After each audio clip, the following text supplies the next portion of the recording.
आपल्या सर्वांचा उत्साह बघितल्यानंतर लक्षात येत आहे की 100% विलासरावांच्या आठवणी या शहरातून नक्कीच पुसल्या जातील, यात काही शंका नाही. रवींद्र चव्हाण साहेब, लातूरच्या मातीतून विलासरावांच्या आठवणी पुसणं हे तुमच्यासारख्या चिल्लर लोकांचं काम नाही. प्रथम आपली भाषा काय वापरताय आणि आपल्याला शब्दरचना तरी व्यवस्थित करता येते का ते पहा. 100% आठवणी पुसल्या जातील असं तरी म्हणा.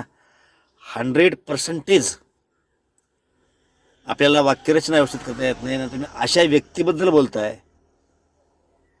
ज्यांनी महाराष्ट्राचं मुख्यमंत्रीपद एक लाडका मुख्यमंत्री या नात्यानं भूषवलं. नैतिकता म्हणून मुंबईच्या ताज हॉटेलवरती हल्ला झाल्याच्या नंतर राजीनामा दिला. बेशरमासारखे खुर्चीला चिटकून बसले नाहीत.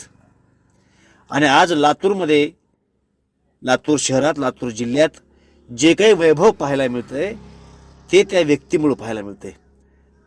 तुमच्यासारखे चिल्लर लोक जिल्ह्यामध्ये आले आणि काहीतरी विलासरावांच्या विरोधामध्ये बोलून गेले म्हणून इथली जनता ते ऐकून घेणार नाही. राजकीय संघर्ष हा वेगळा आहे.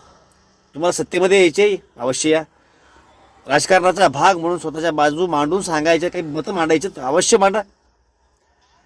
परंतु विलासराव देशमुख हे लातूरच्या जनतेच्या अस्मितेचा विषय आहे. त्यांच्याबद्दल अपशब्द इथली जनता ऐकून घेणार नाही. तुम्ही जर असा विचार करत असाल तर तुम्ही एका अर्थानं काँग्रेसच्या बाजूने प्रचार करताय. विलासरावांच्या विरोधामध्ये तुम्ही काहीही बोलताय याचा अर्थ तुम्ही स्वतःचे मत कमी करताय. विलासरावांनी जे काही कामं केले त्यांच्या आठवणी पुसणे म्हणजे काय? विलासरावांच्या आठवणी का राहतील? आज जिल्हा मध्यवर्ती बँक इतक्या मोठ्या प्रमाणात काम करते, जी त्यांच्या काळामध्ये अस्तित्वामध्ये आली, त्यांच्या नेतृत्वामध्ये तिने विकास केला. ती तुम्ही बंद करणार आहेत का? मांजरा धरणासारखे नदीवरले प्रकल्प आहेत ते तिने उभा केले, ते तुम्ही काढणार आहेत का?